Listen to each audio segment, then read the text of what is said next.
Bom dia a todos vocês, pedindo a proteção divina para todos nós, para seus familiares, amigos, para todos à sua volta. Pedindo também sabedoria para entender e explicar a palavra de Deus corretamente. Hoje nós vamos continuar com Atos 9 e o título é Vivendo Dias Difíceis. E depois do vídeo eu vou parar um pouquinho para fazer os comentários sobre o teste relâmpago de Atos 7. Mas que dias difíceis são esses? Vocês conseguem imaginar o amontoado de problemas em que Saulo estava vivendo? Veja que não é fácil você passar de uma pessoa que está perseguindo os cristãos para uma pessoa que começa a pregar a palavra de Deus. Aí vai entrar os outros problemas.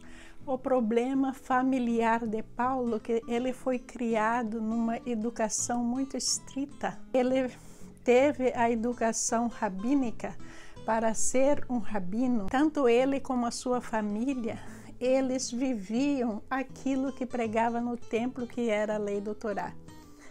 Agora, para ele se tornar um apóstolo, significa que ele estava, de certa forma, traindo toda a sua religião, o seu povo, a sua família e até mesmo os reis da época. Mas esses problemas, de maneira nenhuma, barraram o apóstolo Paulo de continuar.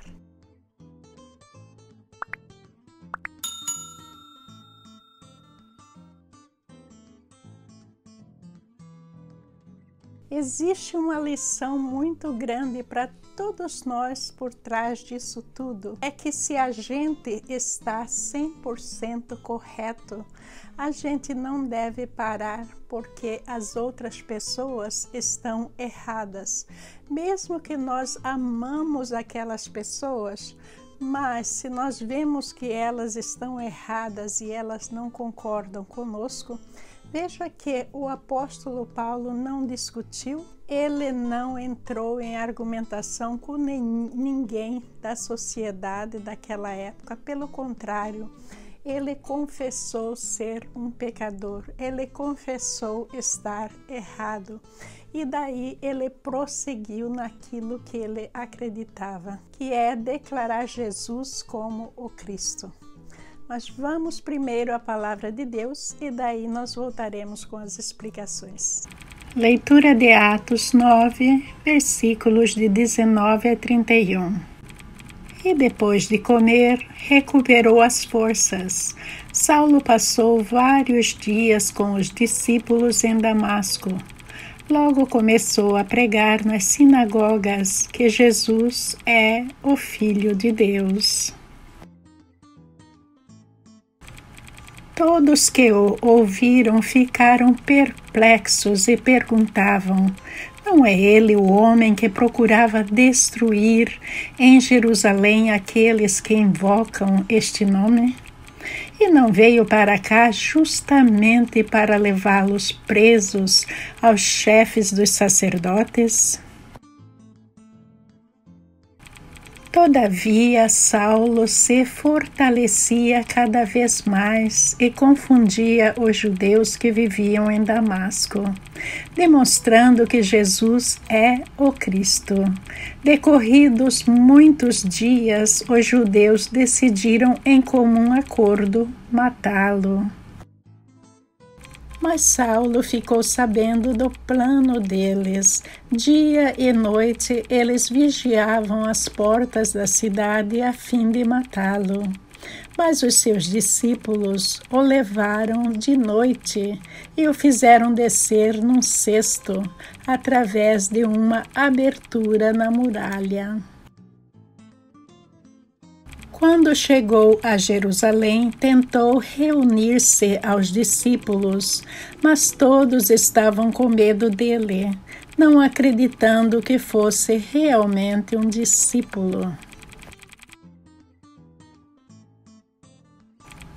Então Barnabé o levou aos apóstolos e lhes contou como, no caminho, Saulo vira o Senhor que lhe falara, e como em Damasco ele havia pregado corajosamente em nome de Jesus. Assim Saulo ficou com eles e andava com liberdade em Jerusalém, pregando corajosamente em nome do Senhor. Falava e discutia com os judeus de fala grega, mas estes tentavam matá-lo. Sabendo disso, os irmãos o levaram para Cesareia e o enviaram para Tarso. A igreja passava por um período de paz em toda a Judéia, Galiléia e Samaria.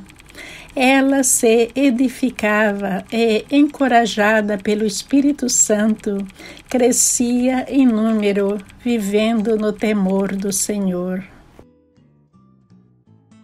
Nós vimos que Saulo ainda estava em Damasco e ele começou a pregar ali. E nós vamos ver que a sua pregação começou com a declaração que Jesus é o Filho de Deus. Só nessa declaração já estava a sentença de morte para Saulo declarada. Por quê? Porque o templo não reconhecia Jesus como Filho de Deus, como Messias. E toda essa situação que eu já falei que vai contribuir para a ideia de traição. Vocês se lembram que Estevão foi morto por apedrejamento pela mesma coisa. E agora a conversão de Saulo para Paulo vai causar inúmeros problemas tanto no templo como em família, como na sociedade da época. Ele passou dias ali com os discípulos fazendo pregações locais, com certeza no mesmo templo. Já estudamos que o templo é dividido em áreas. A área que os apóstolos, Jesus, Estevão e agora Paulo está vindo pregar é a aula dos gentios.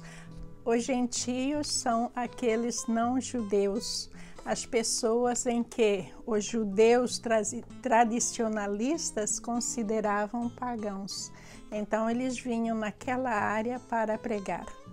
Mas, mesmo pregando para os gentios, que a maioria deles já haviam convertido para o cristianismo, eles estavam abismados, porque dias atrás Saulo os estava perseguindo, então eles estavam perguntando, mas não é este o tal Saulo que estava nos perseguindo, querendo nos levar ao julgamento e à morte por causa da nossa fé? Veja que situação difícil para Saulo se fazer acreditar de que ele realmente tinha convertido, que ele não era um falso profeta, que ele não estava usando a sua fé para reunir os cristãos, por exemplo, num lugar só e prender a todos. Nós não sabemos, mas muitas coisas podem ter passado pela cabeça deles. Aí nós vemos que Paulo foi fortalecendo cada vez mais nas suas pregações. Mas aí, passado muitos dias, o que é que está dizendo que aconteceu? Decorridos muitos dias, os judeus decidiram de comum acordo matá-lo. Esses judeus, os judeus da outra ala do templo. Então, eles já tinham decidido que o fim de Paulo ia ser o mesmo de Estevão, infelizmente. Aí, o que aconteceu é que Paulo ficou sabendo do plano deles. Mas veja que Damasco era uma cidade fortificada, a cidade que tinha a muralha e apenas uma entrada. E aí os judeus estavam vigiando essa entrada, para quando Paulo passasse, eles o iriam prender e matar. Está dizendo a palavra que os seus discípulos o levaram de noite e o fizeram descer num cesto. Devem ser aqueles cestos gigantes que eles usavam para coletar os peixes, para colocar os cereais. Então eles puseram Paulo lá dentro e desceram através da fresta na muralha. E daí o apóstolo Paulo chegou em Jerusalém. Mas quando chegou em Jerusalém, ele encontrou o mesmo problema, porque os apóstolos não estavam, a princípio, confiando na conversão de Paulo. Foi também um outro período muito difícil para o apóstolo Paulo. Barnabé vai entrar em cena e vai interceder por Paulo e vai falar com os apóstolos, vai explicar tudo o que tinha acontecido na entrada de Damasco, vai explicar sobre as pregações de Paulo enfrentando todos os judeus que o queriam matar. E os apóstolos começaram pouco a pouco a se relacionar com Paulo. Sobre Barnabé, eu não sei se vocês se lembram, mas Barnabé é um dos discípulos dos apóstolos em que os apóstolos confiavam muito, porque no princípio das pregações ele vendeu tudo o que tinha e colocou à disposição do grupo para usar de acordo com a necessidade. Então Barnabé sempre foi tido como o modelo de abnegação, de desprendimento, o modelo de uma pessoa que quer ajudar a causa do Senhor. Futuramente nós vamos ver que Barnabé ele vai ser um dos associados do apóstolo Paulo. Ele vai viajar com o apóstolo em diversas áreas para pregar a palavra de Deus. O apóstolo ficou em Jerusalém e pregava livremente lá, mas daí aconteceu um probleminha, o mesmo problema que aconteceu com Estevão. Aqueles mesmos judeus que questionaram Estevão, eles vão agora questionar o apóstolo Paulo. Vocês sabem quem são esses judeus de fala grega? Eles são os helenistas. E eles haviam questionado Estevão sobre o alimento para as viúvas. Vocês se lembram? Pois é, são essas mesmas pessoas. E depois desse questionamento, Estevão foi preso e levado ao apedrejamento. E veja que agora eles começaram a questionar o apóstolo Paulo. E para evitar que o apóstolo Paulo fosse preso, os irmãos o levaram para Cesareia. Veja que o apóstolo Paulo, nesse momento, ele está praticamente indo de um lugar para outro como fugitivo. Ele fugiu de Damasco, veio a Jerusalém e agora de Jerusalém ele está indo fugido para Cesareia. Mas é certo a gente fugir dos nossos inimigos? Oh, sim, sim, sim, sim. É muito certo. Quando o nosso inimigo quer nos agarrar, a gente sai pela tangente. A gente vai orar, vigiar, vai fazer outra coisa e deixe-os do lado. Porque quem vai lidar com os nossos inimigos é Deus. Muitas vezes eles estão possuídos por artes satânicas, então a gente não tem esse poder. Nós, na nossa condição humana, não devemos guerrear contra esses deuses trevosos. Nós temos que entregar essa batalha para Deus. Isso é muito certo. Quando a gente não tem poder contra o nosso inimigo, a gente deve fugir.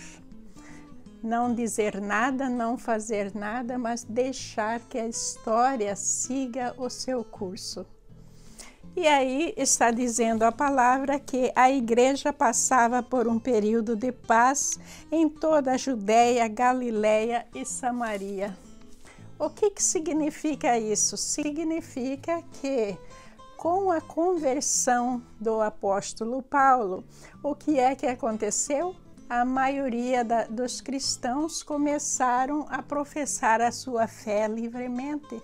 Pelo menos por um certo período de tempo, eles saíram dos seus esconderijos porque o apóstolo Paulo era a peça principal nessa perseguição.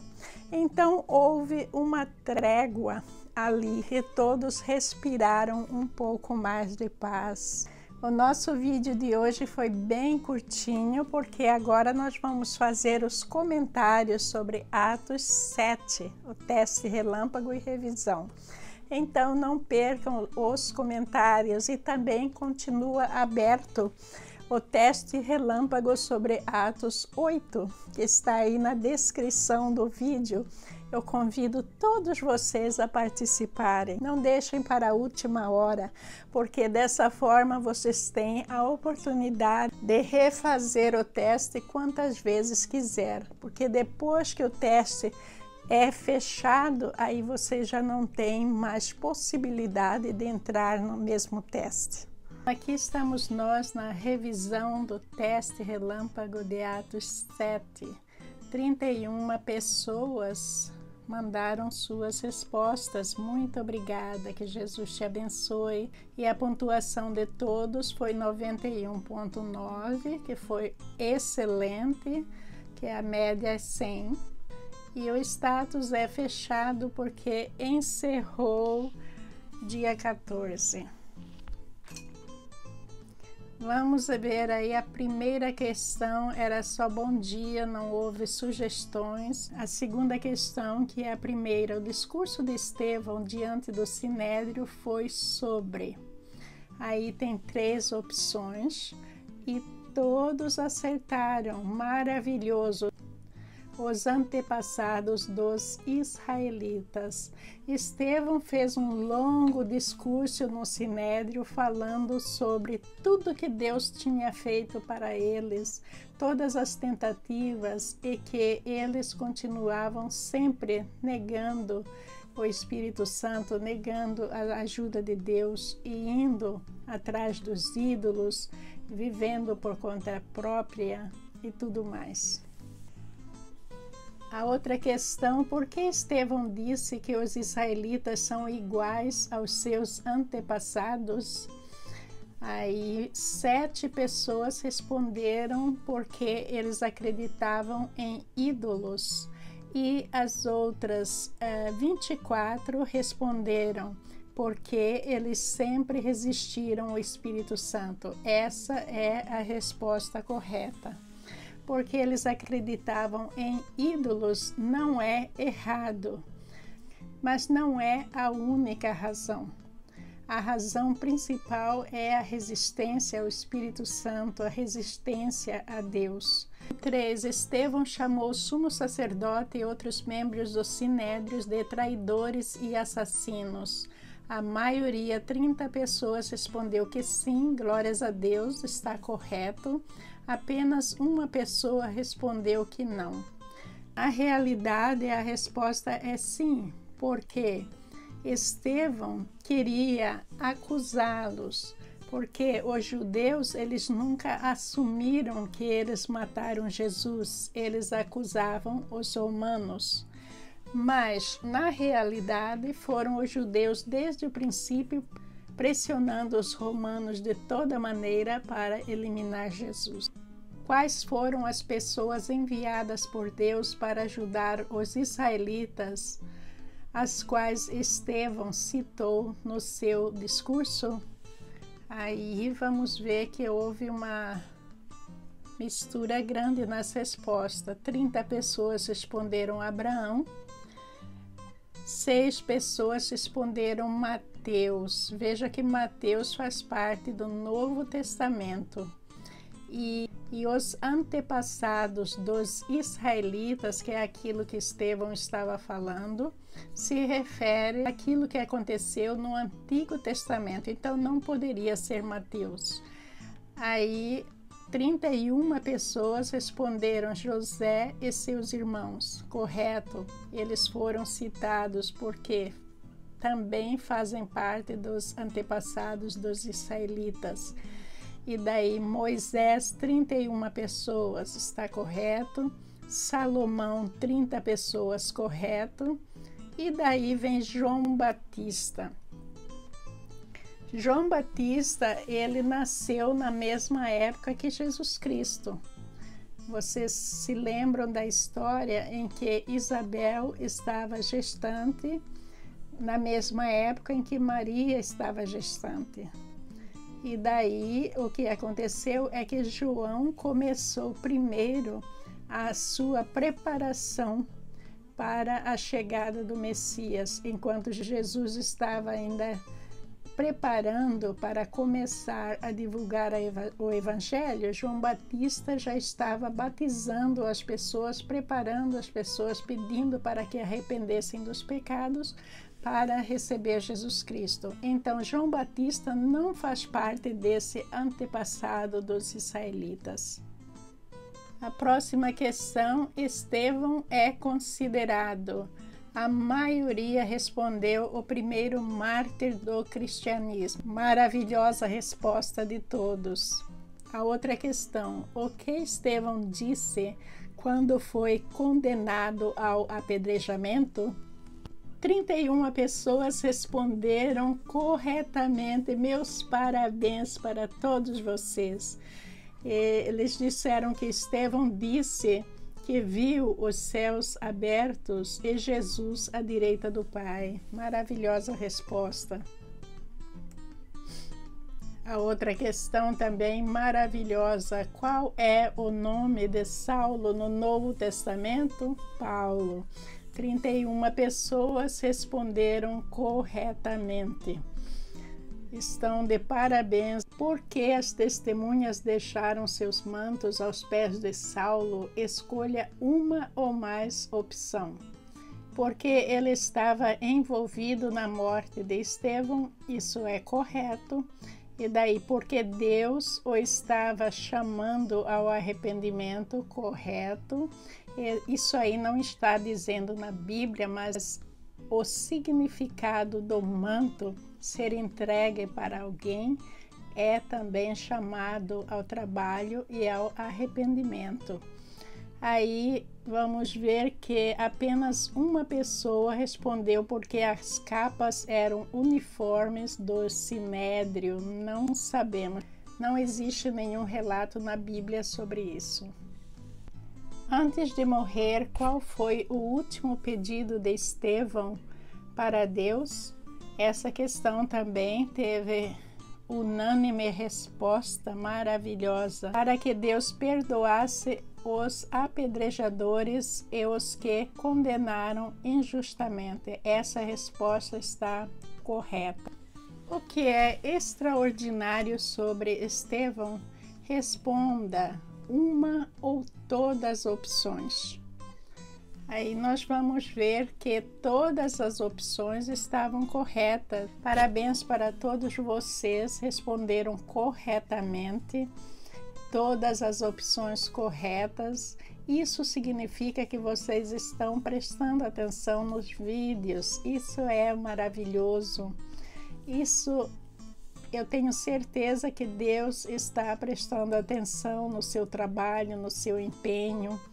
E não é algo que você está fazendo para mim, mas é algo que você está fazendo com o intuito de chegar mais perto de Deus. E isso eu acho maravilhoso. Muito obrigada pela sua participação e continue participando sempre. Muito obrigada por vocês terem participado da revisão do teste relâmpago sobre Atos 7. E que vocês tenham um dia abençoado por Deus e que a sua família esteja em paz, com o coração muito contente, que os seus lares estejam revestidos da proteção de Deus, que o seu coração, o seu pensamento esteja também dentro dessa proteção divina e maravilhosa, para que você seja completamente feliz na graça do Pai. Bom dia, meus irmãos. Muito obrigada. Que Jesus os abençoe. Amém.